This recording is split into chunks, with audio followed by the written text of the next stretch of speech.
Let's take a look at the Browns' offense now, and we'll compare them to the other AFC teams. Here you go. You've got Baker Mayfield at quarterback, Nick Chubb, and Duke Johnson, at least for the moment, in the backfield. Odell Beckham, Jarvis Landry, and David Njoku. Looks pretty good on paper, does it not? Yeah, I mean, it looks pretty young still. I get it, but the dreaded Steelers. Yeah. You like the what the Browns have better than Roethlisberger and Connor, as well as Ridley and Juju Smith-Schuster? He gets it by name alone. Dante Moncrief and Vance McDonald. I mean, we don't know much about these guys. We look at Connor and Smith-Schuster as fill-ins, right? Well, no, I think they're better than that. No, I think Connor's a fill-in, definitely, but I think Smith-Schuster, I think he was a Pro Bowler last year. I think he's better than Jarvis Landry. So he's not Odell Beckham Jr., but I would put him in between Landry and. All right, here you have the Ravens. Lamar Jackson will be their quarterback. Mark Ingram and Gus Edwards, the running backs. So Willie Snead, Chris Moore, and then Nick Boyle.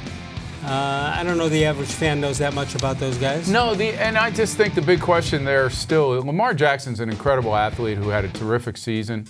You just don't know what the evolution of him as a passer in the NFL is going to be, and how long it's going to take for him to get even close to where Mayfield is right now as an accurate thrower. And how long it'll take the other defenses to figure these guys out. Here are the Bengals projected to finish 4th. You've got Andy Dalton and Joe Mixon, the running back, Giovanni Bernard, A.J. Green, Tyler Boyd, and Tyler Eifert. I like Eifert, one of the better ones. Yeah, I like Eifert. I like Green, obviously. Mixon's a good back when he stays healthy and has his head straight. And Dalton has been a pretty good quarterback. They just don't have anything else around those guys. Yeah. Yeah, and they won't have Hugh Jackson. Well, are you talking pluses now or minuses?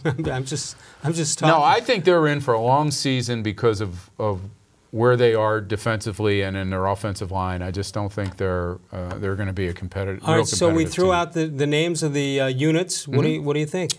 I still think Ben Roethlisberger is the best quarterback in the division, and until he has a year where he proves me wrong, I don't think you can elevate Baker Mayfield ahead of him. Isn't that funny how you could take one guy and he changes the whole process of thinking how that division is? Yeah. I mean, how about you? Where would you put Mayfield in that list of quarterbacks? Of ones that I want? Of the ones that are in the division. He's second. Yeah, that's what I would do too. I think he's ahead of Dalton. I think he's clearly ahead of Lamar Jackson. I would put Dalton 4th in this group right now.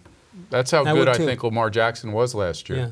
Well, you know, and the thing about him, Les, he looks like a guy who's going to get hurt because he runs a lot. Jackson? Yeah, but a lot of those runs are they're plays. They're actual plays in the playbook, which they're not him scrambling around in the backfield, turning his back to the line of scrimmage and running into a guy he doesn't see. But he's still getting hit. He is. Or will be getting hit. He is. Whereas the Browns, at least the way their offensive line was last year, they did a pretty good job keeping him safe and dry and not muddy. Yeah, and I thought Mayfield did a great job at really not running unless he absolutely had to. Right. And he could and pick up some yards, but he's smart. He knows that he's most dangerous when he's looking downfield and the ball is in his hand still, and that's where he really hurt teams. Just think of the plays that broke down that he just made teams pay big time for.